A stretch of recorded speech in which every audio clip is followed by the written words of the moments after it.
Eu sou Kio Abreu, sou crítico jornalista, e nós estamos aqui, né, eu, Vinícius Calderoni, Gregório do Vivier, com uma tarefa que, para mim, é muito prazerosa, que é lançar ou fazer uma das ações de lançamento desta coisa aqui bacana, que é o Sísifo, a peça escrita pelo Vinícius e pelo Gregório, né, que já gerou um bonito espetáculo de teatro e que agora a Cobogó está lançando nas livrarias também, né?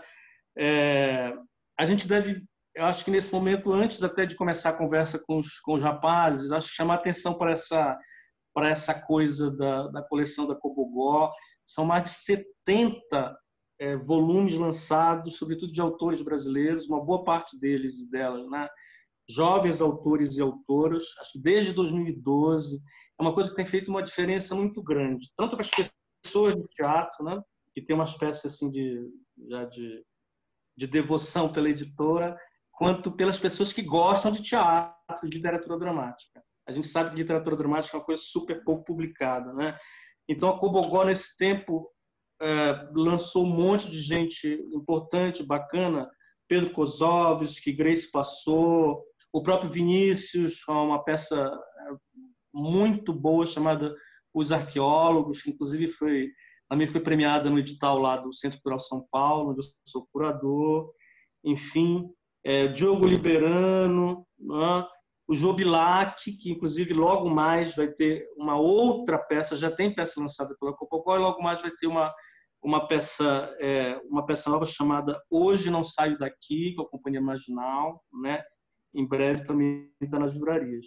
Então é nesse contexto, gente, que nós então vamos papear sobre a peça dos rapazes, do Gregório e do Vinícius, o Sísifo, né? Que estreou no Festival de Curitiba, na última edição do Festival de Curitiba, quando ainda era possível fazer festivais e reunir as pessoas, não é? E seguiu em várias apresentações e fez, inclusive, apresentações fora do país, e etc.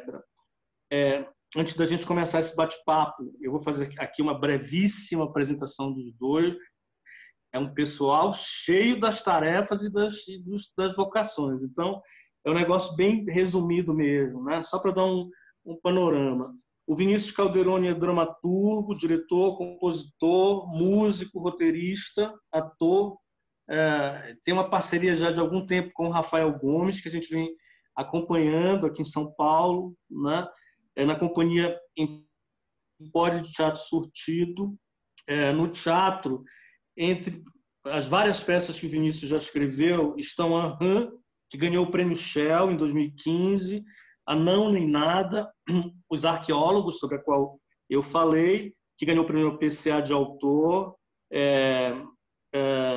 E o Vinícius escreveu também, mais recentemente, o texto do musical Elsa, que foi também um espetáculo bastante premiado, com uma repercussão extraordinária, né? O Gregório, a gente talvez já conheça de uma, né, assim, mais imediatamente, porque também tem aí uma intervenção pública que tem sido mais evidente, assim, e felizmente, né?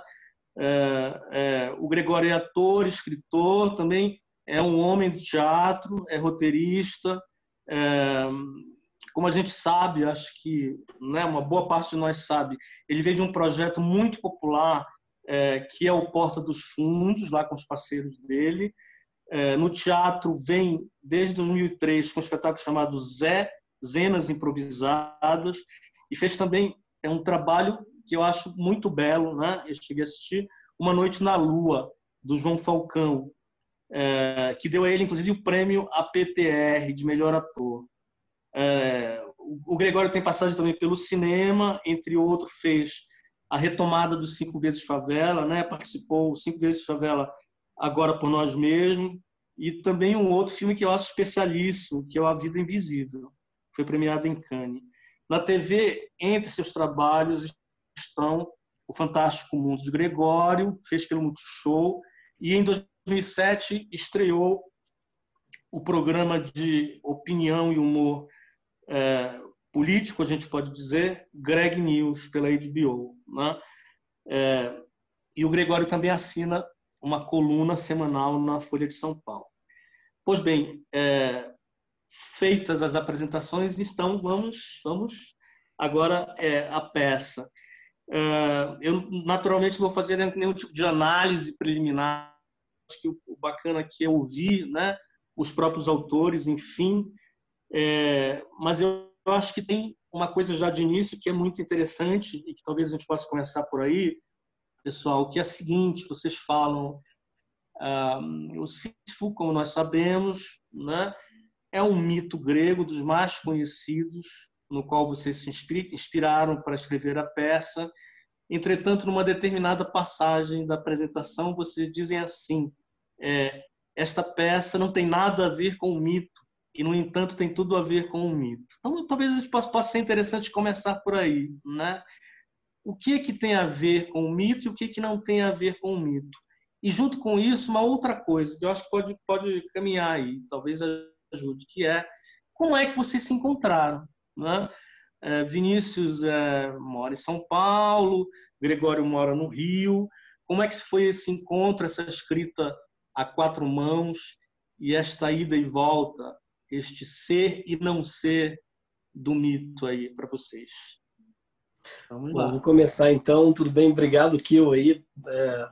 Prazerzaço estar falando com você e prazer estar publicando esse livro pela Cobogó e fazer essa peça com o Vinícius. A gente conheceu, por incrível que pareça, no Bar da Rampa. Por incrível que pareça, porque a nossa peça, coincidentemente, se passa numa rampa. A gente faz o Sísifo todo no plano inclinado. Então, é uma sina nossa com rampa. Eu cresci minha vida inteira numa rampa, não sei se Vinícius também. Ali não, acho que a casa dele hoje em dia, pelo menos, não é. Mas, enfim, a gente está, acho que, nessa ladeira aí constantemente. Mas quando a gente já se conheceu, eu já era muito fã dele.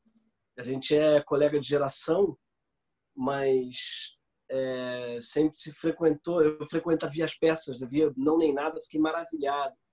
E conhecia, claro, Cinco a Seco, adorava também ele como compositor, adorava o primeiro álbum dele, solo, Tranchant, né? Então era você, olha. Tá cheio de fãs por aí. E aí eu sempre fui fã do Vinícius, assim, era um cara da minha geração que eu adorava. E eu acho que para mim, o maior barato de fazer teatro é estar junto com pessoas que eu admiro. Para mim, teatro é um pretexto para juntar gente legal, né? E eu acho que o maior barato da nossa profissão é essa, que ela é coletiva. Para mim, escrever é uma coisa que é muito prazerosa, claro, depois e tal, mas para mim não se compara ao teatro que tem essa experiência coletiva de troca, não é? E com o Vinícius, eu sempre um cara que eu sempre quis trocar, e quando a gente se encontrou nesse bar da rampa ali bebendo, já vi que além do que seria uma grande amizade, era o início de uma grande amizade, como diz no Casablanca. Logo vimos. E agora conta você a sua versão, Vinícius. Não, eu acho que muitas das coisas já me reconheço. Também uma felicidade imensa conversar com você, Kio, que eu admiro imensamente, e também uma felicidade muito grande de publicar Sísifo pela Cobogó, que tem esse trabalho heróico aí que você destacou, Kio, né? Toda a coleção Dramaturgia. Eu tive a sorte de ser um leitor da coleção Dramaturgia antes mesmo de publicar a minha primeira peça, e isso era um desejo no meu coração, assim. Eu sonhava, quando eu crescer eu quero publicar pela Cobogó, entendeu? Então eu fico muito feliz de estar aqui e representado nessa coleção e com mais esse título. Agora, acho que o Greg falou um monte de coisas que procedem. Nessa acariação tá tudo certo, porque eu vou confirmar todas essas questões, inclusive a festa que passamos lá no Bar da Rampa, lá foi 2011, 2012, sei lá quando. Mas eu acho que é o seguinte, bom, é que quando eu conheci o Gregório, quando o Gregório me conheceu, ele gostava de mim, o Brasil inteiro já amava ele e tudo mais. Então eu era mais uma dessas pessoas, assim, que amava profundamente o Gregório, eu já admirava. Eu me lembro bem a primeira vez que eu vi o Gregório, assim, em ação, que me chamou a atenção, assistindo Apenas o Fim, do Matheus Souza, em 2009, na Mostra de Cinema de São Paulo. Eu falei, nossa, esse cara é genial. Eu queria muito ser amigo desse cara. Esse cara deve ser meio um cara do Rio de Janeiro, muito legal, mas quem sou eu, né? Aqui em São Paulo, paulista, saindo. Quase roubaram meu celular na saída, eu me lembro desse dia, foi muito emblemático para mim. Mas olha, é o Rio de Janeiro aí te chamando. Você viu? Foi interligação, né? Foi isso. Mas, bom, enfim, eu acho que a gente foi se aproximando e eu obviamente acompanhava tudo que o Gregório fazia com absoluto entusiasmo nesse tempo todo, e foi muito surpreendente quando eu soube que, quando ele assistiu Não Nem Nada, que foi a minha primeira peça, acho que o Gregório viu lá na temporada de estreia, lá no Teatro do Núcleo Experimental na Barra Funda. Quer dizer, foi uma peça que durante muitos anos eu escrevi em 2011, mas só montei em 2014, então estava com isso, alimentando isso há muito tempo. Então já nos encontramos ali de cara, e de cara ali teve esse feliz encontro, e para mim foi uma esperança no coração. Falei, nossa, imagina que maravilha um dia se a gente puder fazer alguma coisa juntos. E eu acho que ao longo do tempo a gente foi cultivando essas possibilidades de encontro, até que isso em 2018, o Gregório eu falar, cara, tô querendo fazer alguma coisa, tô querendo voltar a ter uma peça e tudo mais. E eu, obviamente, já falei, bom, onde eu assino, quando a gente se encontra. E eu, por sorte, estava naquele momento muito no Rio, porque estava fazendo não só o Elsa, né, que eu estava escrevendo e acompanhando o processo, como também estava fazendo uma novela como ator. E aí, então a gente se encontrou, assim, na mesma semana. Foi uma coisa... Eu me lembro que o Gregório me escreveu lá, eu acho que algo em torno de maio de 2018, e no dia seguinte eu estava em São Paulo, mas viajei para o Rio no dia seguinte. A gente se viu 2 dias depois para conversar. E acho que... E aí você perguntou aqui esse mito, esse ser ou não ser. Eu acho que é isso. Durante muito tempo, a grande questão foi o afeto, o encontro, o desejo de estarmos juntos. Né? Eu acho que a gente tem uma profissão e uma área que tem essa especificidade. Não sei, outras áreas de trabalho têm essa possibilidade de que, quando você quer ficar mais amigo de uma pessoa, um caminho é dizer, vamos fazer algum trabalho juntos, né? É uma coisa quase... Parece um certo contrassenso, mas, na verdade, faz absoluto sentido, porque tem a ver com o fato de que a gente também se diverte, ama muito o que faz, aprende, se transforma, né? Assim, todo espetáculo é um reaprender a viver, um repensar a própria vida, né? Assim, a guisa daquele espetáculo que está se construindo. Então, eu acho que a gente começou pelo afeto, pela vontade de dizer o que juntos a gente tem vontade de dizer. E esse período, essa investigação durou muitos meses, assim. Eu acho que a gente só foi porque a gente também não botou um prazo, não disse nada. A gente foi conversando, e a cada encontro, centenas e milhares de anotações em cadernetas e tudo mais, e conversas que iam noite adentro. A gente passou por muitos assuntos, e a gente começou a perceber que, na verdade, qualquer dispositivo que não desse conta de tudo aquilo que a gente estava falando, todos aqueles afetos, todas aquelas afinidades que estavam colocadas, seria limitador. E aí a gente estava, no meio disso, a gente começou a fazer um outro projeto, e daí, de repente, no meio desse outro projeto, veio uma ideia de usar a imagem dos GIFs animados, um recurso expressivo. E eu me lembro que, quando eu escrevi Chorume, essa ideia dos GIFs animados, da transposição para o GIF, era um assunto que a gente investigou em cena, mas que não chegou a um lugar bem realizado, e, portanto, no fim, não entrou na peça, não ficou. Mas me pareceu um assunto estimulante, assim, como transpor um GIF para o palco. Isso é transponível? Que discussão é essa? E aí eu fiquei pensando, logo depois veio esse estalo, Sísifo, o primeiro GIF da humanidade. Veio meio como essa piada, na verdade, acima de tudo, como esse aforismo, praticamente, assim, um aforismo miloriano, assim, né, de tipo, o primeiro GIF da humanidade é Sísifo, essa sensação do homem que leva a pedra até o topo da montanha, a pedra rola, ele desce, leva a pedra até o topo da montanha, a pedra rola, ele desce, leva a pedra até o topo da montanha. E, enfim, o GIF, Sísifo, o GIF fundador. A partir daí, isso estabeleceu como nome, como mote, como norte, como tema. Mas, de cara, eu acho que a gente percebeu que isso era um norte a se perseguir, mas um norte muito propício para falar de muitas das coisas que já estavam colocadas ali, porque toda a própria ideia da repetição que Sísifo enseja tá no coração do teatro, né? O ator é sempre um pouco Sísifo noite após noite.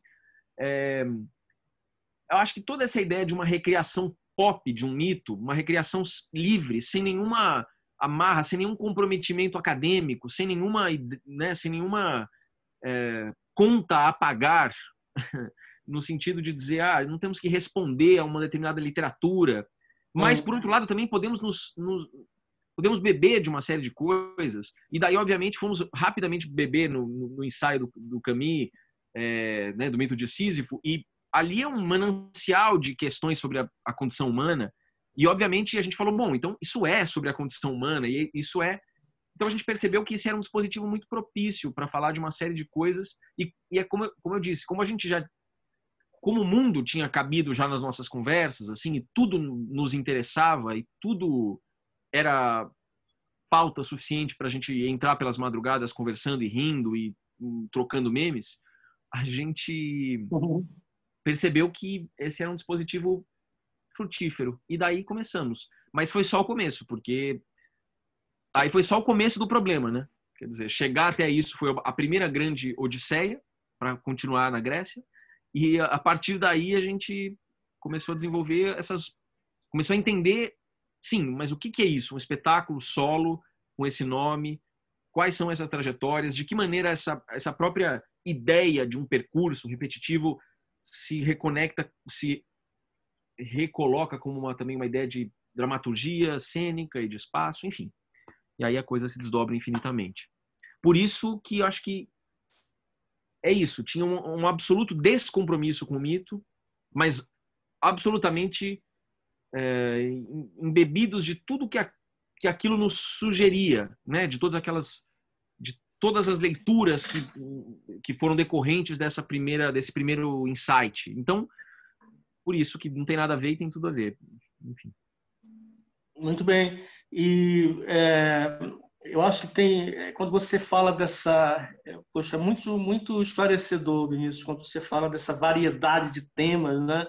Que, na verdade, nasceu do encontro de vocês, assim, da vontade de falar de muitas coisas, mas ela já está, eu acho, em alguma medida, tanto no trabalho do Gregório, que é também esta miríade de muitas coisas, né? Acho que cada dia a gente encontra o Gregório em algum lugar falando sobre um tema que interessa e tal. E a tua dramaturgia também, né? A gente já conversou sobre isso no outro momento e tal. E ela tem a ver com essas estruturas de fragmento, assim, né? Esse caber dentro da coisa que não tem um assunto só, mas que tenta dar conta de olhar a vida sobre múltiplos aspectos e tal.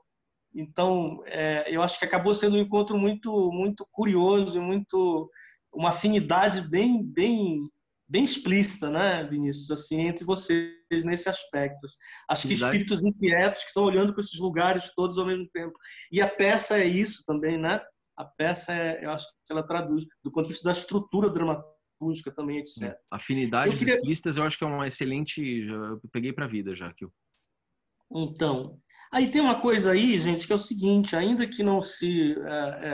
esse aspecto, né? Não tem compromisso em ficar contando o mito grego e tal, porque não era mesmo a proposta de vocês, etc. Mas é claro que tem uma inspiração ali filosófica, inclusive, que está bem... Eu acho que ela está bem demarcada na peça, né? Ali, talvez o Camus que vocês leram, etc. E traduzida de uma forma coloquial, de uma forma razoavelmente objetiva, assim, uma peça, vamos chamar assim, eu não acho que seja demérito, é uma peça fácil, né? É um texto fácil, acessível, e não acho que seja isso, para mim, uma grande qualidade quando o Antônio Cândido dizia isso, né? Não é fácil ser, ao mesmo tempo, simples, objetivo e fundo, né? Eu acho que a peça tem esta grande qualidade, ela fala a qualquer um, até conversava com a Bel antes, a gente papeava e eu dizia a ela pô, isso aqui é um negócio que fala muito, poderia falar muito, fala muito próximo a qualquer jovem que tenha interesse numa boa literatura dramática, em ouvir. Eu acho que isso poderia ser muito útil dentro da sala de aula, por exemplo. Mas, enfim. Aí eu queria desdobrar com vocês o seguinte, dentro disso que vocês já falaram aí, gente, desta peça que olha ao mesmo tempo para muitos lugares diferentes, né? Talvez a gente possa ver, entre as várias camadas que ela tem, duas assim que são eixos, me parece. Uma é esta condição geral, vamos chamar assim, do existir, que já está lá no mito, que vocês traduziram da forma de vocês, em situações cotidianas, a dor do existir, o batalho do existir, a luta do existir, etc., etc., que está condensada na imagem do cara que sobe e desce com a pedra, etc. Né? Vamos dizer que esta seja uma condição universal, né? É um sentimento universal. Mas tem várias passagens ali em que a peça é bem local, ela é brasileira, ela é intransferível, assim, né? Um interesse em temas da conjuntura, então você tem questões ambientais ali, você tem Mariana, você tem assassinatos políticos, né? Você tem uma discussão sobre a justiça, etc, etc. Então, me falem como é que esses temas, como é que o Brasil foi entrando no mito, assim, dentro desse encontro aí de vocês, como é que esses temas nossos, que não são temas gerais, né? Que são temas muito caros a nós, eles foram encontrando espaço dentro dessa dramaturgia. Greg, eu acho que vai matar a pau nessa pergunta. Então, é uma ótima pergunta. Assim, eu acho que o nosso processo sempre partiu do encontro. Isso que o Vinícius falou é muito verdade. Começa com o encontro, que é essa amizade e essa afinidade, como se definiu. Então, todo o processo de escrita também parte desse encontro.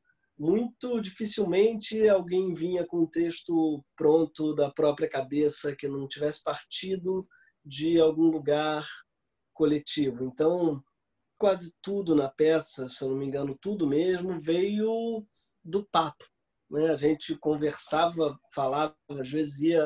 Antes da peça existir, a gente já ia, ficava falando de uma possível peça, o que teria, o que a gente tinha vontade de falar, o que a gente não tinha. Então, acho que tudo nasce dessa vontade. E aí, claro, eu acho que o mito ele surge como uma ferramenta para a gente entender o presente. Mas desde o início a vontade é falar assim de conjuntura, tentar decodificar, não é? Isso que a gente tem sentido hoje, que é um misto gigante de emoções, assim, mas que passa pelo pavor, pela ausência de futuro, de renovação, né? Pelo túnel, assim, do qual a gente não vê ainda luz ao final dele. Esse sentimento que eu acho que é muito recorrente na nossa geração, né? Esse cancelamento do futuro, para usar um termo, acho que inclusive está na peça, assim, esse cancelamento da esperança e tal. Isso daí era uma coisa que a gente queria falar a princípio, só que a gente, obviamente, para fazer uma peça não basta falar, não é uma live, né? Não basta a gente falar o que a gente quer. Então, o mito, em algum lugar, ele é muito forte por isso, né? Os gregos eles faziam isso muito bem, que é usar uma imagem, uma narrativa que condense sensações, sentimentos coletivos. E o mito de Sísifo tem esse poder, como tantos mitos gregos, de condensar um sentimento muito comum a todos os seres humanos e especialmente comum à nossa geração por todas essas questões que eu falei, né? É um mito que fala também, que serve muito para falar desse cancelamento do futuro, de um ser humano que não vê escapatória, porque para além da repetição dos dias, né, e das tarefas árduas, tem a repetição de ciclos democráticos que acabam em ditaduras, né? Então, para a gente também ficou muito óbvio que o esforço democrático no Brasil ele é um esforço de Sísifo, porque a nossa Constituição não tem nem 30 anos, já está sendo desmontada. Então, a gente logo viu também que servia muito bem o mito para contar, eu acho, para falar desse desmoronamento do Brasil atual, não é? Esse desmantelamento, esse desmonte, essa descida dessa pedra que é o que tem acontecido na nossa democracia. E não à toa o Brasil tem tido tantos deslizamentos, né? De Mariana e Brumadinho e tantos casos em que você vê a ladeira descendo em avalanche, né? O Brasil literalmente descendo assim de suas montanhas e deslizando, etc. e tal. Então, eu acho que Sísifo também presta a isso. A gente foi vendo que era um mito que tem razão de ser tão poderoso, porque ele se presta a esclarecer e a pelo menos, não sei se esclarecer, mas pelo menos a tornar vivo e a dramatizar, não é? Ele é uma dramatização só de um sentimento muito comum a nós dois, e eu tenho a impressão a uma geração, quem sabe até a um zeitgeist, né, de modo geral. Ele é acho que Sísifo, só complementando, mas querendo ser breve, é um mito, ele é um homem metonímico, né, da condição humana, assim, né, ele é um homem cuja sua condição mítica se espraia para a condição humana, mas eu acho que, né, então eu acho que tinha o mito e o estupor que o mito causa, né, e sendo um mito tão emblemático que fala tanto ao coração da condição humana, eu acho que ele foi um veículo muito muito propício para falar do nosso próprio estupor como cidadãos, como, né, como integrantes de uma sociedade civil, acompanhando um deslizamento, né, de um país assim, um país descendo a ladeira, torcendo para que não morra no asfalto, para pegar aquela citação lá acho que é Cisvalente, essa música, né? Enfim. Sim, quem desce eu no acho que morro. é muito, faz todo sentido, gente. Me lembra muito, eu gosto muito de falar dos velhos, né? E a gente, quando recorre aos velhos e a análise dos velhos, eu acho que é também a sinalização de que as coisas estão num lugar que também é da repetição. Enquanto vocês falavam, me ocorreu, de novo, o Antônio Cândido comentando. O Antônio Cândido escreveu pouco sobre teatro, né? Essa era uma tarefa que ele deixou, sei lá, para o Décio, que era parceiro de geração e tal. Mas ele escreveu alguns textos brilhantes, um deles sobre Vereda da Salvação, de Jorge Andrade. E uma das coisas que ele dizia era exatamente isso, desta condição cíclica, né, histórica da miséria brasileira, que parece que não tem fim. Então, em certa medida, é o subir e descer a montanha, a ladeira, né, que está desenhado na peça de vocês, traduzido Perfeito. contemporaneamente, numa Perfeito. dramaturgia É isso. contemporânea. Mas a questão me parece que ela é a mesma. Entretanto, aí eu vou provocar vocês, não sei se vocês vão ficar bravos comigo ou não, mas é a pergunta seguinte, é uma pergunta meio recorrente no momento, assim. A gente poderia, sem querer, não interessa muito classificar, né? Mas assim, a gente poderia dizer que é uma peça de um imaginário distópico. Por que eu pergunto isso? Eu pergunto isso tentando sair disso, né? E, por exemplo, a imagem do salto, aquela imagem do salto, né? É uma imagem muito forte, sobretudo aquele salto do final que o Gregório faz, essa ideia do salto, né, gente? Então, esse salto, naturalmente, pode ser o salto trágico, pode ser, por exemplo, o salto de um suicídio, como parece, né? As coisas levam, a narrativa pode levar para isso, mas pode ser também um salto para um outro tipo de qualidade, né? Para um fora, simbolicamente, para um fora desta situação. Sem querer obrigá-los a dizer assim, o que vocês acham, né, que esta peça significa, afinal, me falem um pouco sobre isso, assim, esse ambiente da distopia, o que vocês pensam sobre isso? Né? Esta peça, para vocês, é uma peça distópica? Este salto de qualidade para fora pode ser intuído de alguma maneira a partir dela? Não, enfim. Estou tentando aqui, junto com vocês, a partir do que vocês falaram.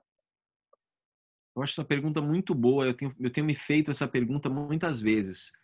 Essa questão do quanto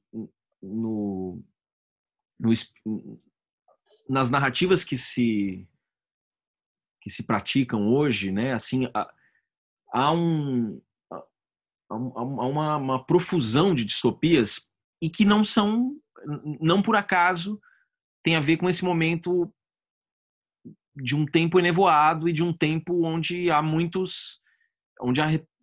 um retrocesso, né? Um retorno a uma série de condições que pareciam já superadas. Mas eu me lembro que, inclusive, certa vez estávamos conversando lá numa ocasião, acho que o Greg também estava, e eu ouvi o Karim Ainus falar disso, que hoje se vê, né, assim, narrativamente, dramaticamente, se propõe muito a distopia e pouquíssimo ou nada novas utopias.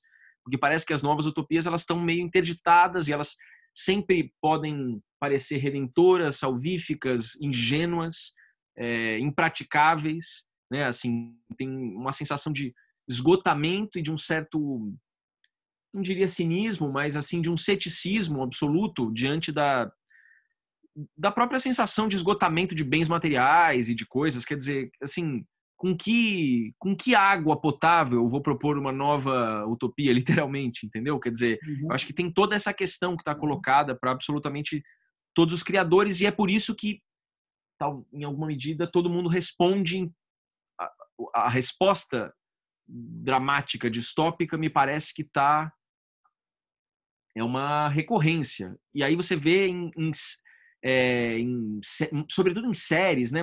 Mas em espetáculos teatrais, mas em séries isso é muito forte. E séries com diferentes gêneros, séries de suspense, mas também séries adolescentes e não sei o que. Você dá exemplos. Handmaid's Tale é uma distopia presente, mas uma distopia próxima, né, de um futuro próximo. O próprio Bacurau no Brasil, mas, por exemplo, o Boca a Boca do Esmir Filho, que é meu amigo e tal, também é uma distopia próxima, né, de uma coisa... É uma coisa distópica, a partir de uma...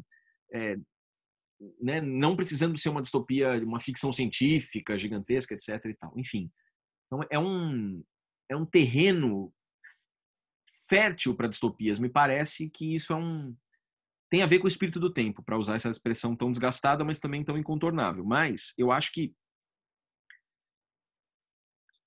Então, a minha sensação sobre isso que você estava falando, sobre esse salto, né, sobre essa condição,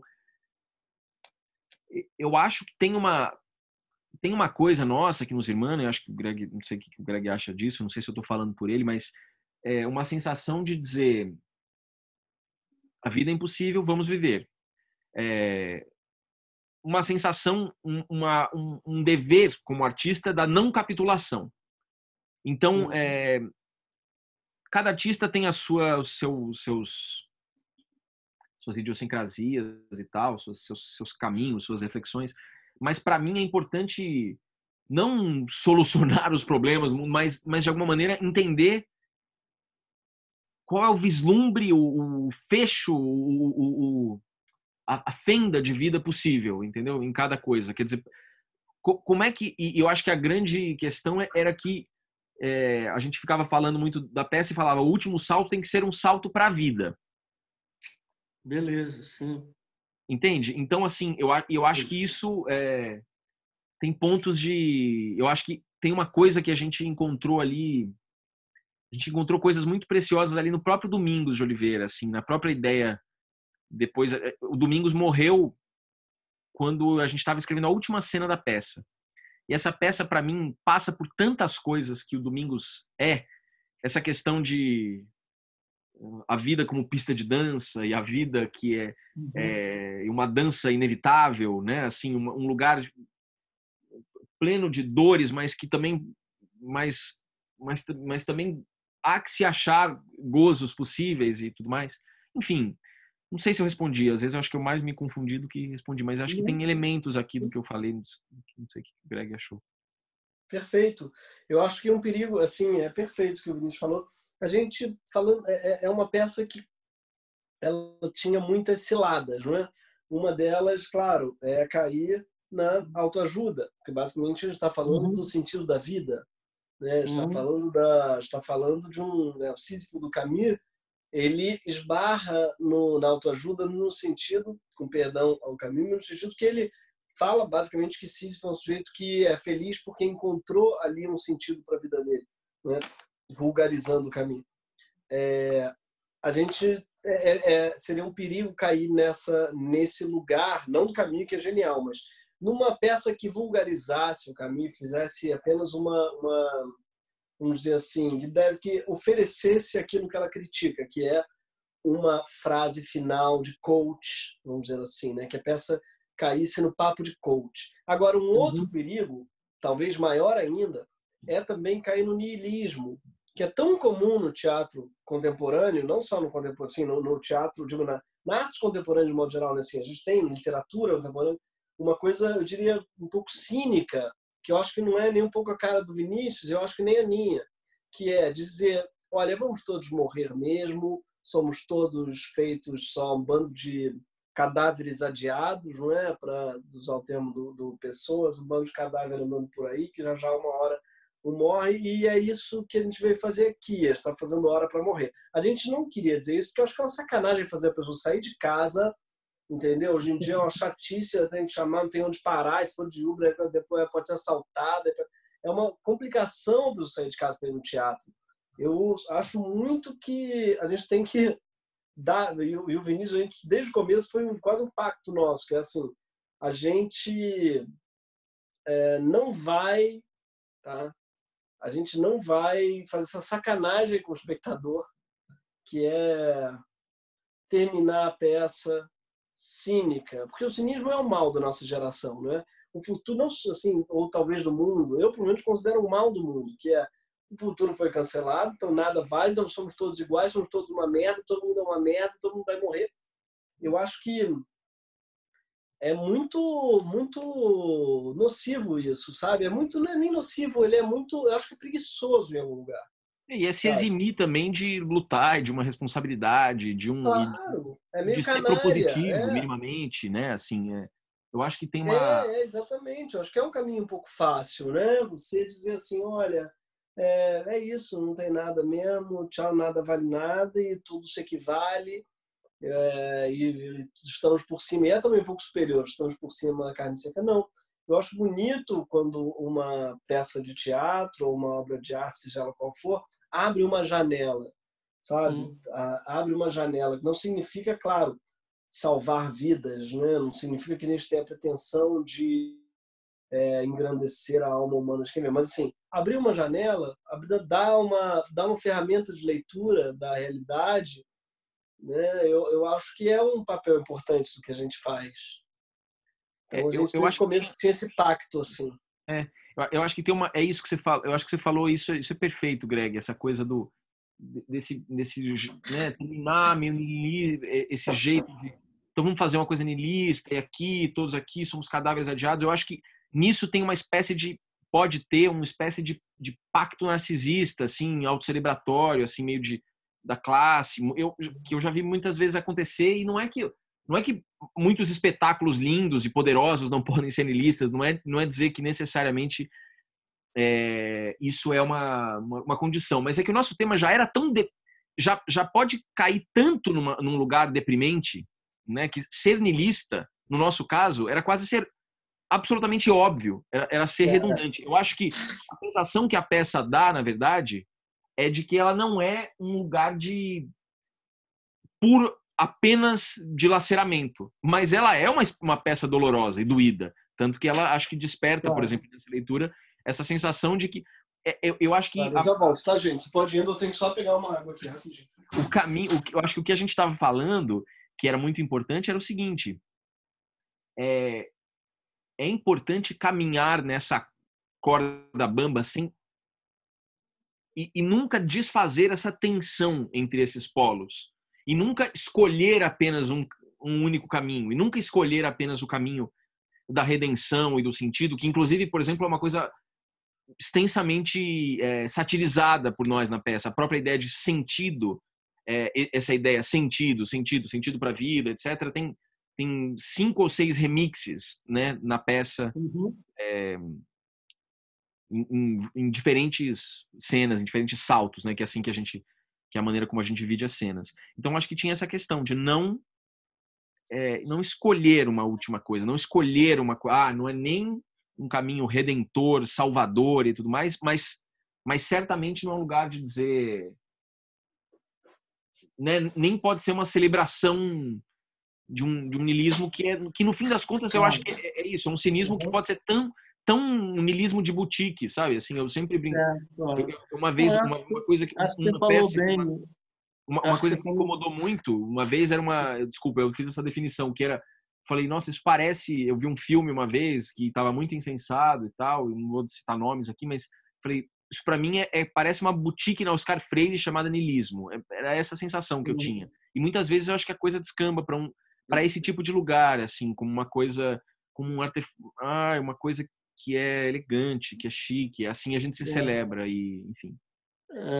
No limite também vira uma espécie de produto, né? No mundo da mercadoria, e é fácil aderir. Acho que você falou, entre outras coisas que vocês falaram, eu acho que tem uma coisa central mesmo, gente, que é assim, essa tensão entre estas possibilidades, né?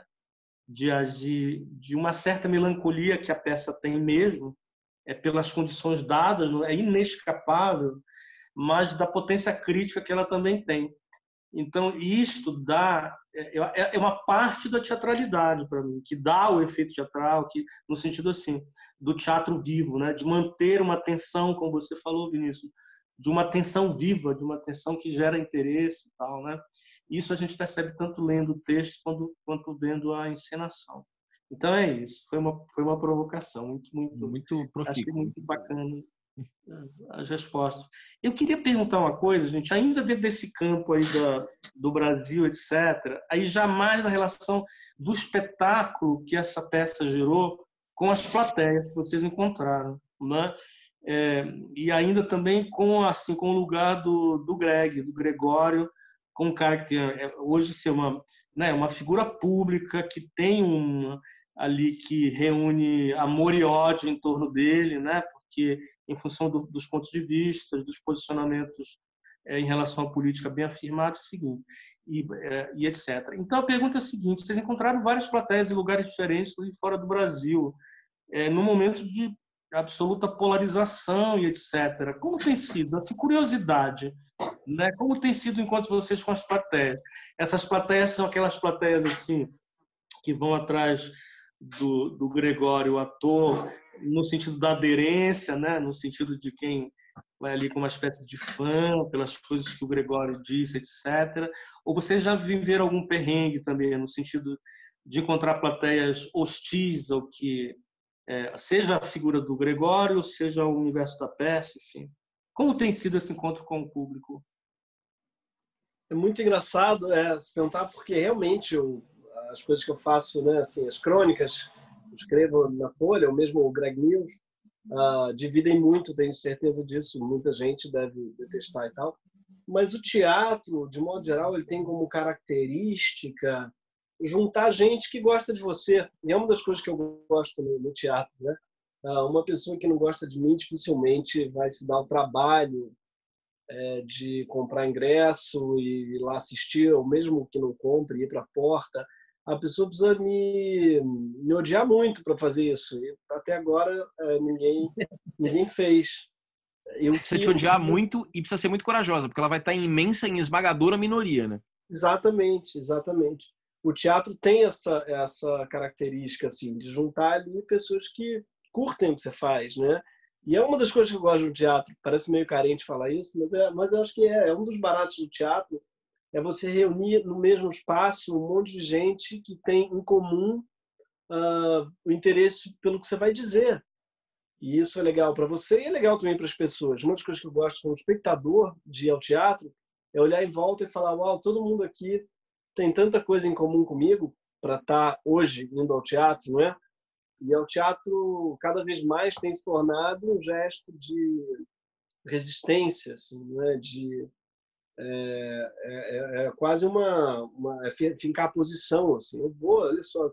E não é que não seja legal, por acaso eu adoro o teatro e assistir, mas para além do prazer, é também um encontro de pessoas que cultuam esse mesmo Deus obsoleto e ultrapassado, essa mesma, né? É uma coisa tão analógica o teatro, tão contrária assim, à internet, é o oposto da internet em algum lugar, não é? Porque do virtual, o teatro é o real, é o físico, né? E para mim, o grande barato do teatro é a reunião mesmo física das pessoas no mesmo espaço e no mesmo tempo. Essa reunião mágica, assim, que para mim, é onde os milagres acontecem. Então, nunca aconteceu nada, nenhum tipo de reação desse tipo negativa. E para mim é uma das coisas lindas do teatro, né? A internet é o lugar onde está todo mundo odiando, está todo mundo, né? E o teatro é o oposto disso, é o lugar em que as pessoas vão a princípio para gostar muito de você, muito, né, da peça. Você vê uma peça, isso que eu falei, você tem uma predisposição e um interesse enorme pelo artista, assim. E por acaso estar fazendo uma peça com o Vinícius é especialmente legal, porque tem muita gente que vai interessado pelo texto do Vinícius. E são fãs que são meio complementares, eu acho. A pessoa que gosta do trabalho do Vinícius é uma pessoa que eu quero trazer também para ver um pouco mais do meu trabalho e vice-versa. Eu tenho a impressão que as pessoas que gostam do Greg News ou das crônicas vão gostar do texto do Vinícius, quem não conhece ainda. Então, em algum lugar também acho que tem afinidades entre a gente, que são afinidades também do nosso público. Então, eu acho muito legal assim ver que tem um monte de gente que vai pelo Cinco a Seco, por exemplo, sabe, assistir uma peça de teatro, que é um barato isso que o Vinícius faz também, de levar gente, de trazer gente da música para o teatro, né? E eu acho que isso é uma das tarefas, eu acho, a gente como artista. Eu, o Vinícius, a gente está em outras áreas. O Vinícius escreve cinema, escreve televisão, escreve de tudo, e atua, e canta, e compõe, mas usa esse público e esse saber dele também nessas áreas para o teatro. É o que eu tento fazer também, assim, não porque por obrigação, porque eu acho que eu deva algo ao teatro, embora eu acho que eu deva sim, mas não por isso, mas sim porque eu acho que muita gente pode gostar desse barato que a gente gosta, né? O teatro enfim, é uma delícia, pode ser uma delícia, pode ser um saco também, mas pode ser uma delícia. E eu acho que a nossa tarefa como artistas comunicadores, assim, jovens, tem o seu público, é trazer as pessoas do teatro, mostrar que teatro não morde e é transformador e é comovente, pode ser muito comovente, pode ser revolucionário do ponto de vista individual do espectador, né? Pra gente foi, para mim, Vinícius, eu tenho a impressão que foi, né? Sem dúvida.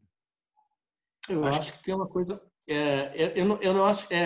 Eu já vi muita coisa, viu, Greg, assim, nesse sentido de hostilizações, assim, sobretudo recentemente, assim, por isso que eu Né? pergunto. Sim. E às vezes nem é que as pessoas vão com a intenção de hostilizar, mas é que o universo da peça acaba Entendi. fazendo com que elas protestem no meio, etc. Que bom que não aconteceu com vocês. Eu E tem acho que uma não, coisa eu que acho é que o claro, Centro Cultural foi é o Centro Cultural evidente, foi acho que palco de também muitos lugares, muitas coisas. o espetáculo se impõe, né, como teatro, é um espetáculo muito bom de ver e tal. Então, é claro que é sempre mais difícil para alguém que queira bagunçar o coreto, sei lá, se posicionar contra, fazer um protesto, fazer uma merda no meio de uma coisa que está indo muito bem. Tá? Pois bem, você falou aí bastante do Vinícius, ainda nesse lugar do espetáculo, também na área das curiosidades, gente. Vamos imaginar aqui que as pessoas que vão nos ver, nos ouvir também, né, e que eventualmente até já tenham assistido o espetáculo, tenham curiosidade sobre isso. Que assim, acho que tem esta compensação, vamos dizer assim, no melhor sentido. Não é que uma coisa compensa uma outra que não está indo bem. Acho que as duas são de muito boa qualidade. Mas, assim, o texto tem uma variedade muito grande de temas, de assuntos, vai de um lugar ao outro, etc., né? Fragmento, etc. Mas a direção, por outro lado, ela é muito rigorosa, assim, muito bem cortada. O ator é dirigido de uma maneira bem rigorosa, a luz que entra, os tempos da cena, etc. E tal. Então, pedir o Vinícius para falar um pouquinho sobre isso. Como é que foi dirigir o Gregório? Como é que foi conceber a encenação para esse texto? Que não é docinho de coco, né? É uma ideia muito concentrada. Você pega se você olhar o texto e diz, meu Deus, como é que esse cara vai levantar isso? Assim, né? Sim. Então, fala um pouquinho, Vinícius, sobre o teu trabalho como encenador e como diretor do ator Gregório. Sim. Momentaneamente ele está na coxia, mas ele já vai entrar em cena novamente. Mas esse espetáculo ele foi feito com uma velocidade um pouco vertiginosa por conta dos nossos encontros de agenda. E ele é um pouco filho de todas as todas as belezas e os grandes méritos dele, que ele encerra, mas também talvez suas possíveis falhas, suas possíveis arestas. Acho que tem a ver um pouco com as condições nas quais ele foi produzido. Mas eu acho que a gente isso. Tinha esse norte de Sísifo e tinha um tempo específico, curto, e uma data de estreia já conectada, já colocada ali no Festival de Curitiba, que, enfim, isso já estava no horizonte quando a gente concebeu o espetáculo. Mas demorou muito tempo até a gente, por exemplo, entender. Eu acho que a coisa mais fundamental para a escrita e para a encenação tem a ver com o próprio entendimento dessa cenografia, da topografia dessa rampa e da ideia de que esse espetáculo seria, sim, feito em uma rampa que aludiria, de algum modo, à própria montanha de Sísifo. Né? Essa ideia da rampa, na verdade, até que essa ideia se consolidou e se concretizou em diálogo com o André Cortez, que é o cenógrafo da peça, até lá as coisas estavam muito em caminhos de cenas, coisas soltas, mas que a gente ainda não conseguia achar uma certa unidade. Mas eu tô dizendo tudo isso porque foi uma grande barafunda, assim, as coisas. Esse foi um processo em que não havia foi a primeira vez que eu entrei num processo de ensaio, numa cena em que não tinha tinha tão somente um conceito, entende? Não tinha nada de texto já definido, determinado. E a gente começou trabalhando em coisas de texto que depois não se confirmaram, que depois se transformaram em outras coisas, quer dizer, algumas coisas foram parcialmente aproveitadas, outras nada, mas na verdade as coisas só se confirmaram na hora que a gente encontrou esse dispositivo, que é essa palavra tão cara ao teatro contemporâneo como um todo, né? Essa ideia de dispositivo, mas essa ideia de um percurso, que é uma rampa, na qual se sobe, se pula e se volta para o mesmo percurso. Isso, de alguma maneira, era uma tradução visual, cênica, muito, muito interessante para a ideia de Sísifo. A partir daí, as coisas começaram a se configurar. E a partir do momento em que a gente falou, esse é o dispositivo da peça, sempre volta.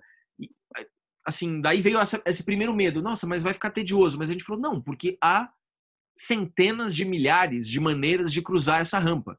E é mais ou menos, a gente pensou, uma metáfora para a vida, né? A vida, você pode pensar a vida só como um trajeto entre dois pontos que se faz, mas quantas maneiras há para se cruzar esse trajeto? Infinitas. Então, quer dizer, é aquele momento em que a limitação liberta, em que a limitação se estabelece e ela permite que você possa ter um campo de desenvolvimento. A partir daí, que eu acho que aí se colocou esse lugar, essa topografia foi decisiva no ato da escrita e no ato da encenação. Normalmente, todas essas circunstâncias cenográficas, para mim, tinham a ver com... Então como é que você vai criar gradações de exploração do espaço e uma dramaturgia de exploração do espaço? Quer dizer, a encenação também é um desdobramento de uma exploração dramatúrgica também desse espaço, e né, com o auxílio dessa luz e da música, do figurino, de tudo mais. Mas eu acho que a partir do momento que se definiu essa trajetória e esse dispositivo, aí eu acho que aí clareou essa ideia de como essa encenação poderia acontecer, e aí eu comecei a pensar, então vamos pensar nas variedades de possibilidades de se cruzar uma rampa. Isso tematicamente já nos deu uma variedade enorme de saltos, de possibilidades. Então a ideia de que de repente a gente falou, olha, então a gente está falando aqui em alguns momentos de humor físico. Você vai só cruzar a rampa correndo, e essa é a graça. E em alguns momentos vai ser só essa rampa é quase como se fosse um painel daquele quadrinho do homem evoluindo do macaco até o Australopithecus, até o Homo erectus e tudo mais. Quer dizer, às vezes então era uma linguagem que tinha a ver muito com a charge, com a própria... A gente às vezes brincava que era um pouco... Tinha uma época uma charge, um negócio do New Yorker, da revista New Yorker, que era uma mesma imagem, uma mesma charge, e os leitores tinham que dar diferentes legendas para a mesma charge. Então tinha um pouco disso a nossa ideia, o nosso processo, tanto de criação dramatúrgica como depois de exploração cênica. E aí eu acho que é isso. Acho que nós tem tantas coisas para falar, eu estou meio desorganizado porque começa a vir uma exuberância também da própria memória do processo e tudo mais. Eu estou aqui no mesmo lugar onde a gente ensaiou, que é a casa dos meus pais, e eu estou lembrando de cenas, de momentos e tudo mais. Mas eu acho que uma coisa importante foi a gente perceber que enfim, havia uma gradação assim exploratória nessa rampa, quer dizer, entender que essa rampa teria que ter diferentes posições porque ela tem diferentes perspectivas, entender que essa rampa se move e que inicialmente você só faz com a rampa parada, mas aos poucos ela vai se movendo, que tem a ver com esse próprio mundo movediço, quer dizer, criar gradações nesse mesmo suporte e criar razões dramatúrgicas que fazem... Por que todos esses saltos estão apenas nessa rampa com essa posição? Então, o que é que unifica? Então, isso já era dramaturgia. O que eu quero dizer, de alguma maneira, eu acho que é o seguinte: nunca no meu trabalho estiveram tão juntas esses setores. As coisas estiveram tão imbricadas quanto em Sísifo.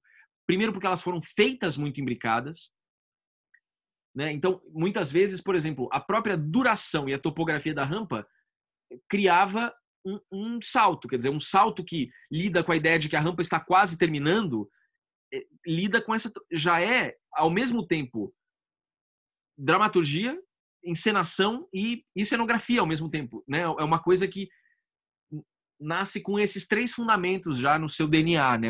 Algumas cenas já tinham um pouco essa questão. Assim, eu acho que nesse emaranhado... E aí eu acho que tem essa outra questão de que a gente tinha essa vontade, isso era uma coisa que o Greg também sempre trouxe, de uma peça que fosse física, viva, que houvesse o desafio físico. Isso, por alguma razão, ele brincava sempre que ele fez uma peça, ele pode contar isso melhor, mas que ele saia com o figurino enxuto e que isso dava muita depressão nele. E eu falei, você fica tranquilo que nesse Réveillon, que a gente vai fazer aqui um padrão Ivete Sangalo de perda de peso aqui, é de 3 a 4 litros por apresentação. E aí, a gente foi seguindo nessa... E obviamente que isso é uma brincadeira, mas o trabalho também do Fabrício Licursi, que é o nosso diretor de movimento, e da Maiara Constantino, assistente de direção, também dessas explorações do corpo nessas topografias, também foi muito decisivo para encontrar essas partituras corporais do trabalho de direção do Greg. Mas eu acho que é isso. O Greg é assim, para mim, o que me deixa muito feliz do Sísifo é que ele mostra ao mundo o tamanho imenso do ator dramático e versátil que o Gregório é. Porque eu acho que justamente o perigo, entre muitas aspas, não vou fazer aspas com a mão, mas só pensei, o perigo que há em ser justamente um gênio que atua em múltiplas tarefas, mas que, por exemplo, se notabilizou mais pelo Porta ou talvez pelo Greg News, é a gente esquecer que tem outras áreas, né, que tem áreas que a pessoa cumpre com brilhantismo, entendeu? E dizer, o Gregório é um humorista, o Gregório é ótimo ator de comédia, e não é disso que se trata. E, felizmente, no mesmo ano saiu o Sísifo e A Vida Invisível, que são 2 demonstrações assim irrefutáveis, provas cabais de que do tamanho assim da dimensão do brilhantismo do Gregório como ator. E eu acho que é isso. Eu acho que a peça ela precisava da precisão do intérprete.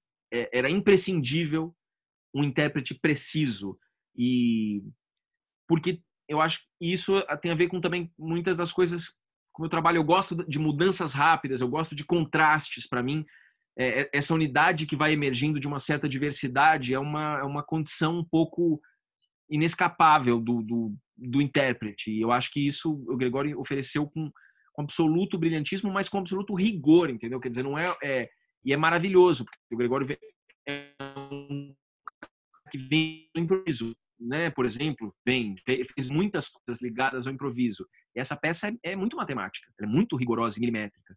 Então eu acho que teve um encontro assim que o meu trabalho como diretor, especificamente, né, do Gregório em cena, foi muito facilitado pelo brilhantismo das soluções que ele ofereceu, assim, entendeu? Quer dizer, não tinha muito... Era uma dimerização aqui, um arredondamento ali, um apontamento de uma coisa aqui. Eu acho que nós somos bem meticulosos com as palavras e com as intenções, então também tem esse lugar de encontro.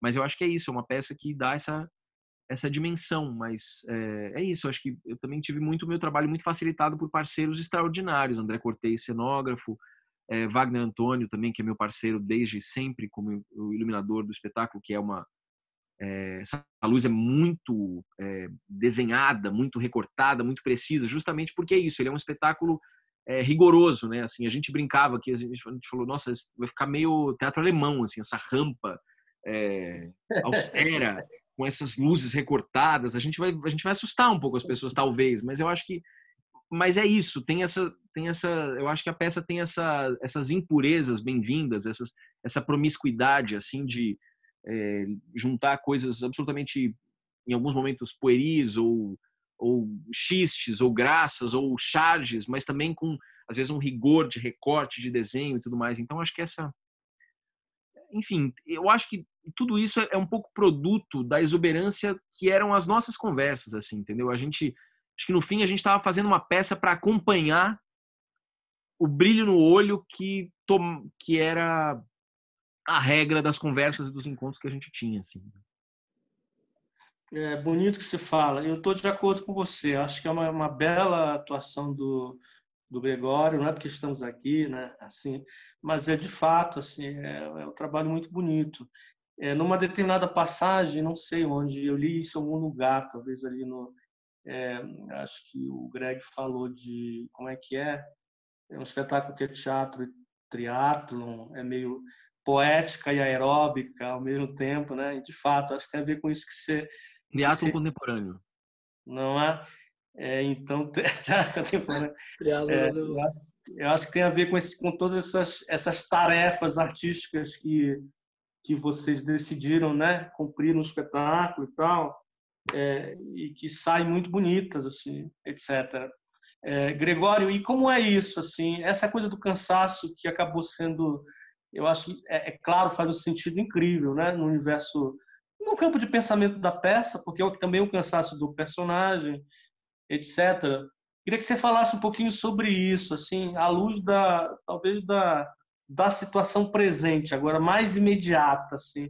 Eu fiquei pensando aqui enquanto o Vinícius falava, né, o quanto é claro essa peça já faz sentido por si e tal, mas o quanto diante desse quadro aí de pandemia, dessas frentes malucas todas que a gente precisa combater, o quanto de trabalho também de suor é necessário, né? Então, o quanto que ela faria muito sentido se viesse a cena, se pudesse vir a cena inteira nesse momento, né?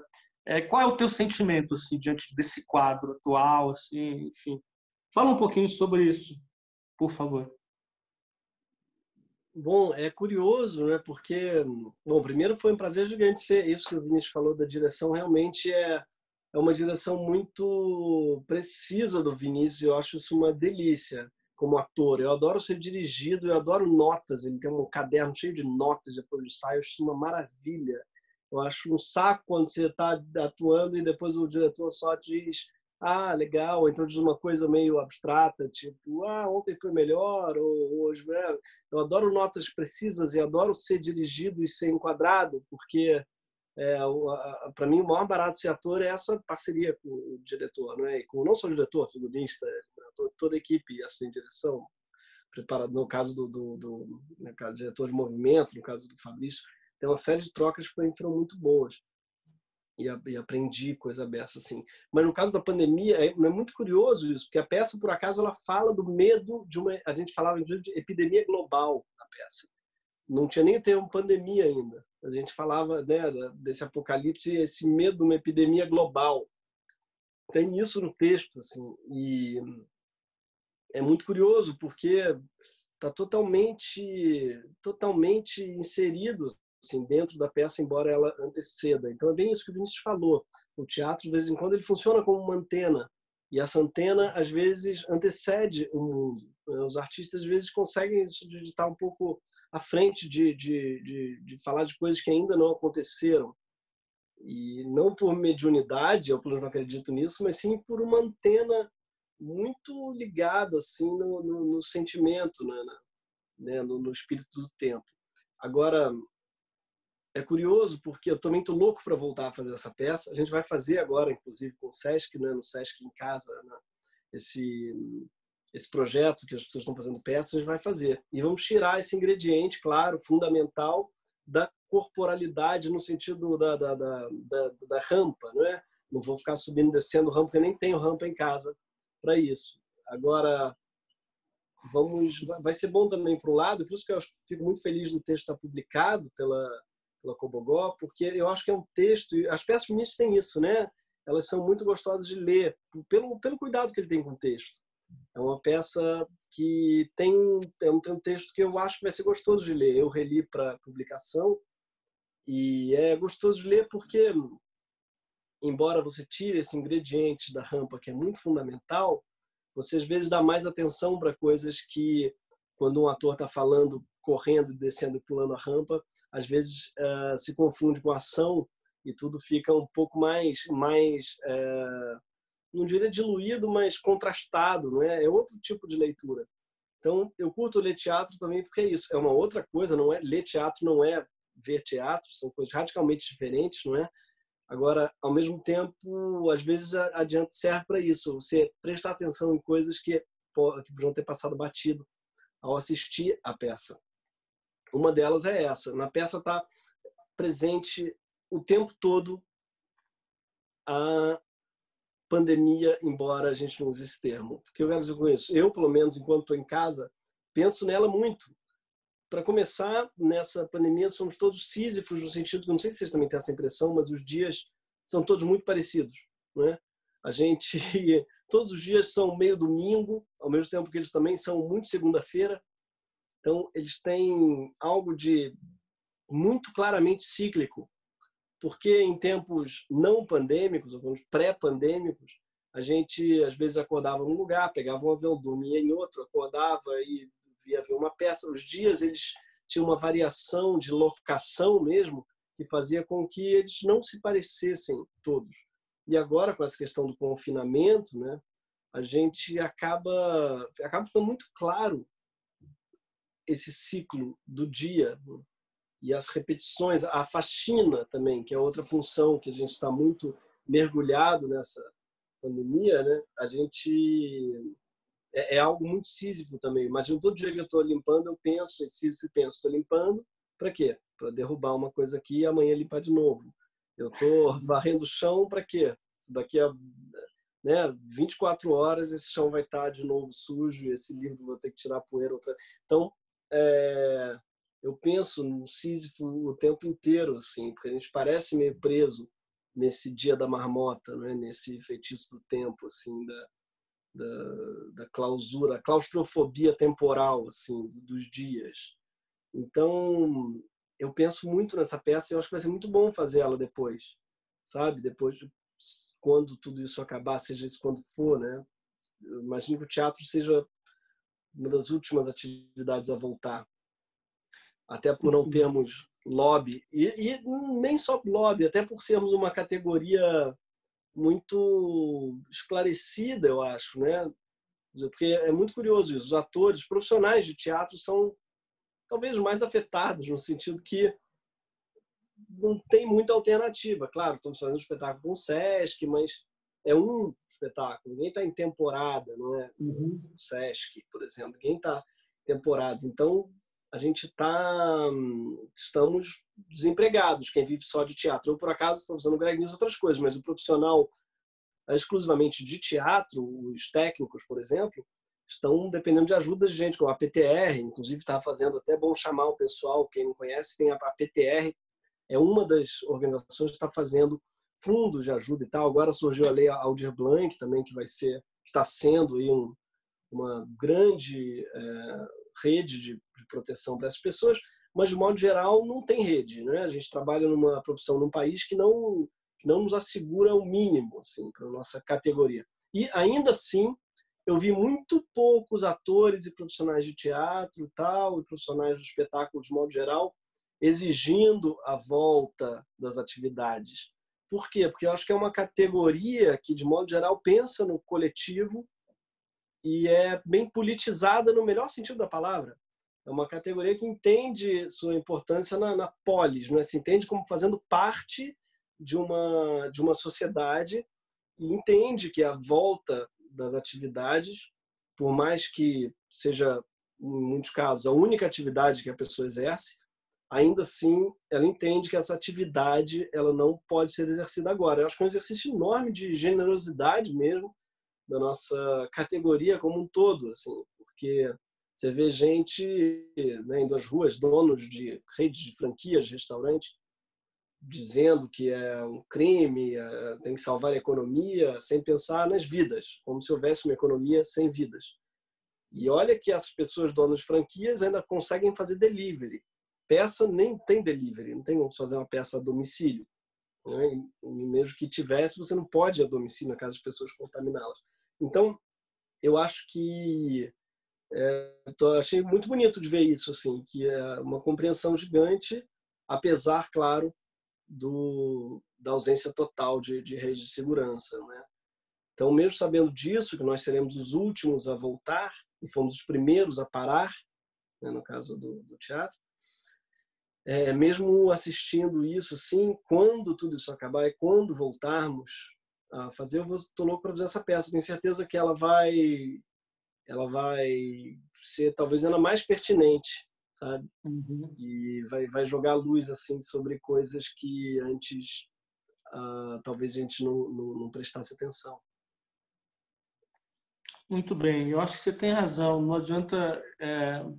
Eu acho que os artistas vivem não no mesmo lugar, na mesma posição, porque os artistas não estão no mesmo lugar, no sentido da sobrevivência, né? Mas de maneira geral há essa compreensão. Eu concordo com você, Greg, assim, que não é possível, né, forçar essa barra. Claro, não. E por isso mesmo é necessário que o Estado tenha uma política responsável, né, de amparo, assim como tem para como deveria ter para qualquer outro trabalhador. Bom, a gente sabe tudo o que tudo isso implica, toda a demonização que a arte sofre nesse governo, etc. Sabe que as coisas não são fáceis, mas como você já falou aí também, tem alguns instrumentos que foram conquistados pelos artistas, né, não foram dados pelo governo, né, como a Lei Aldir Blanc, etc. Como você falou, aí no Rio tem movimento, em São Paulo também os sindicatos, cooperativas, tem uma rede de cooperação entre os próprios artistas que tem sido muito importante, muito bonita também. Pois bem, rapazes, eu acho que foi um papo incrível. Eu queria fazer assim, para a gente encerrar, uma última pergunta a respeito da peça editada, então, agora, né, pela Cobogó. Que talvez, não sei, tenho esperança de que não esteja na mesma condição, no sentido de que está, né, talvez, quem sabe, a peça possa circular mais, tenha mais chance de circular do que o espetáculo nesse momento. Então, eu queria ouvir vocês a respeito da expectativa em relação a isso, ao texto publicado. Qual é a expectativa de vocês daqui para frente em relação ao textinho, que, aliás, está super bonita a edição. Legal. Tá linda, né? A gente está muito feliz com essa edição, está muito bonita mesmo. Eu acho que é a edição mais luxuosa minha dos meus livros na Cobogó, porque tem inclusive fotos de cenas super bonitas, tem muita coisa. Super bonito. Um livro super legal. Como objeto também. Kio, eu acho assim, ouvindo você e o Gregório agora, nessa última resposta, primeiro que voltou muito fundo esse desejo, sim, de que a peça volte, circule, e a gente já tinha muitas coisas no horizonte quando tudo foi interrompido. A gente já tinha um ano praticamente cheio. Assim, o ano de 2020 era um ano cheio de apontamentos. Já tinha uma nova temporada em São Paulo, já tinha vários lugares no Nordeste, Rio Grande do Sul, não sei o que, tinha muita coisa para fazer. E, obviamente, é isso, né? Lugares que a gente alcançaria presencialmente. E agora é bonito que haja um texto, porque é um jeito de alcançar lugares e pessoas sem precisar pisar presencialmente nesse momento de interdição, mas como uma nota promissória de que dentro em breve estaremos aí compartilhando e fazendo o que nós artistas melhor sabemos fazer, que é aglomerar multidões. Tudo que basicamente agora está fora de cogitação nesse momento. Quer dizer, embora muita gente já esteja, nesse momento estamos em agosto, muita gente já esteja achando que tudo bem, na verdade, que já passou a pandemia, né? Tem essa história de que algumas pessoas já receberam um e-mail aí de fim da pandemia, outras ainda não. O meu não chegou ainda. Então, assim, a minha expectativa, eu acho que tem uma beleza muito grande desse texto estar saindo agora, não só pelo diálogo que ele tem, como o Gregório ressaltou, com um momento presente. Eu acho que esse espetáculo, modestamente, eu creio que a gente conseguiu, né, como autores, chegar num lugar de esse desejo de teatro antena, eu acho que se concretiza em Sísifo. E é exatamente isso, se concretiza através de coisas que a gente diz e que, olhadas em retrospecto, quase parecem previsões, mas que, em alguma medida, tem a ver com a própria sensação de que, como artista, a gente está o tempo inteiro tateando um sentimento do mundo, né?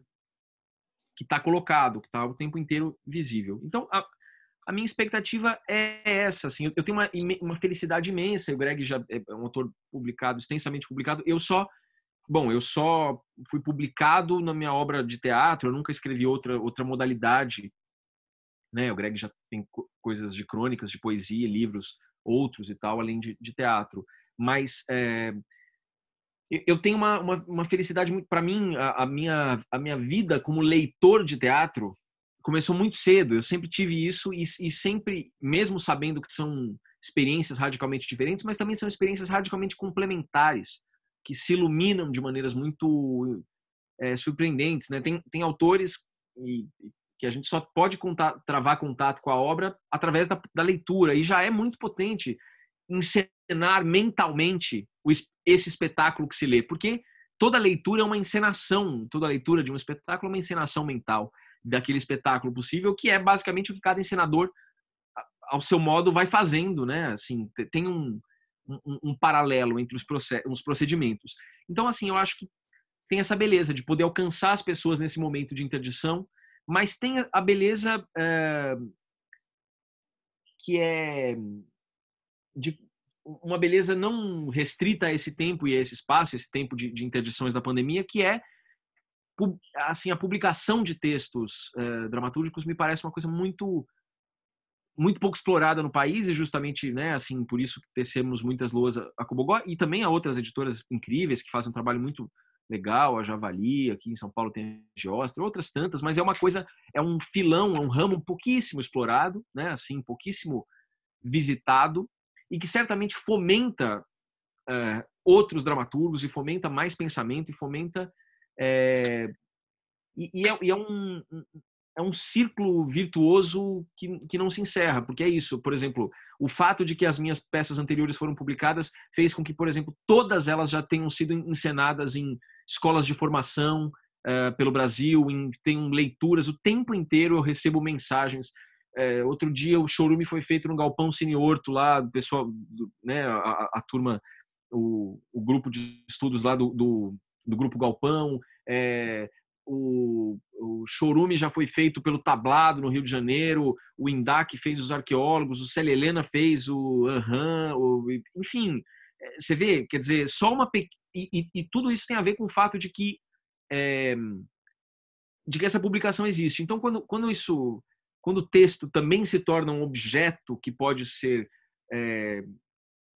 trocado de mão em mão, né, assim, presencialmente,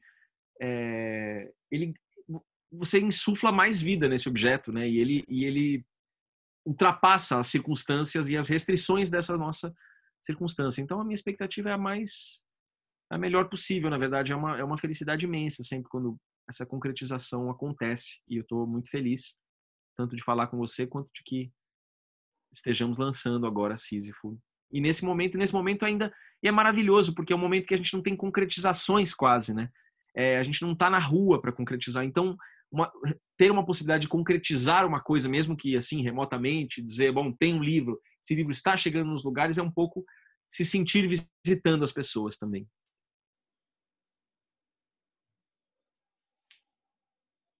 Greg. É exatamente isso. O teatro ele tem suas limitações desse ponto de vista físico, não é? Corporal. Agora, na pandemia, por exemplo, a maneira que a pessoa tem de conhecer o Sísifo é lendo o texto, antes não conheceria, não é? Então o livro vai possibilitar que as pessoas leiam. E mesmo sem pandemia, tem cidades que a gente não vai conseguir, mesmo que a gente rode o Brasil inteiro. Tem cidades que nem tem teatro, é uma pena isso, né? Mas no Brasil tem cidades grandes que não tem teatro. Araguari, por acaso, cidade da minha mulher, uma cidade grande, tem 120 mil habitantes, cidade média, certamente não tem um teatro, é uma contingência do Brasil mesmo, que é um lugar enorme, muito populoso, um país gigante, que cidades grandes, capitais, estou falando de capitais de estado, Rondônia, Porto Velho, não tem teatro, não é uma coisa triste. Eu queria muito ver ao passo que a gente, só um parênteses, que a gente foi para Portugal, fez 6 cidades, fez na verdade 5 cidades e 2 apresentações em Lisboa. A gente fez, por exemplo, Estarreja, um teatro estarrecedor, não, Caldas da Rainha, que era o teatro estarrecedor, né? Um teatro com, acho que o maior palco que eu já vi em toda a minha vida, assim, na verdade. O palco, a parte de trás da cortina da coxia era o equivalente a 2 palcos do Municipal, com um pé direito, com um urdimento de, acho que 80 metros, uma coisa, uma catedral do teatro e tudo mais. Você diz, bom, uma cidade de 25 mil habitantes. Onde, Vinícius? Isso chama Caldas da Rainha, essa cidade. Portugal. E é isso, uma cidade de 25 mil habitantes com um teatro de 2 mil lugares. É algo comum em Portugal isso. E eu acho que eu tenho a impressão que na Europa, de modo geral, porque é isso, uma cidade de 25 mil habitantes precisa ter um teatro para reunir 10% da sua população, caso venha, né, um grande show e tal. E mais que isso, serve também para trazer pessoas em volta, né, incentivar o turismo e tal. E no Brasil não tem esse pensamento. Então tem cidades enormes, é isso. Porto Velho, até onde, na época do Noite na Lua, a gente queria ter todas as capitais. Não conseguiu por uma questão mesmo disso, não tinha teatro. Então, tudo isso para dizer que, assim, uma Noite na Lua a gente queria, e a todos não conseguiu, agora eu tenho certeza também que vamos conseguir, porque ainda tem mais estrutura. No caso do sítio, tem um rampão para viajar, não é tão fácil. Agora, com o livro a gente consegue ir para todos os lugares do Brasil e do mundo. Só encomendar o seu livro, já vendo online, fazendo jabá aqui, ela entrega em todo o Brasil. E com os maravilhosos correios brasileiros chegará em breve. Cara, muito bom, viu? Esse exemplar chegou num tempo recorde para mim, assim, achei incrível. Realmente veio rápido. Eu não sei o quanto também a gente fica olhando desse lugar, mas depois cai aquela ficha, né? O quanto as pessoas também se expõem para que isso seja possível, não é, gente? Mas vocês têm razão. E vamos então, vamos juntos, porque há futuro, e vamos juntos para esse salto na direção que vocês apontaram aí no comentário de vocês, né? Que não é um salto para prostração, mas é um salto para a mudança, né? A mudança nessas frentes todas, né, gente? Uma parte que talvez não dependa só de nós, que é essa da doença e tal, mas depende também, é claro, um pouco de nós e desse governo maluco que está aí, né? E a outra parte que é da conjuntura, que precisa de combate mesmo, né? Então vamos juntos. E é claro que a gente torce aqui, ó. É muito difícil viajar com teatro no Brasil, né? Mas vou ficar na esperança, na torcida de que esse espetáculo possa ir para o máximo de cidades que for possível, porque vale muito a pena, é um prazer, é uma alegria. E o texto também, né? Acho que vale muitíssimo a pena ler. Talvez esteja, não sei como funciona isso, mas tenho a impressão de que talvez esteja nesse momento mais acessível. Todos nós, então, recomendamos muito a leitura do texto do Cícero, desses rapazes incríveis aqui. Eu agradeço, viu, gente, pela oportunidade também do bate-papo. Foi ótimo, é sempre uma alegria conversar com os artistas, assim, eu tenho uma curiosidade muito grande, falando pessoalmente, e tenho certeza que as pessoas também que vão assistir vão curtir. Obrigado. Obrigado a você, adorei o papo, adorei as perguntas e, poxa, parabéns aí pelo seu trabalho também, uma delícia, estou acompanhando aqui. Obrigado também, uma felicidade imensa sempre uma felicidade imensa conversar com você, te admiro muito e, enfim, então convite para todo mundo ter o livro, para compartilhar dessa experiência, que seguimos juntos como podemos, porque daqui a pouco nos encontraremos. 2021 que nos aguarde, que estaremos de novo nas ruas. Estou lançando esse vaticínio aqui. Então vamos, sigamos. Abraço. Abraço, querido. Até mais, gente.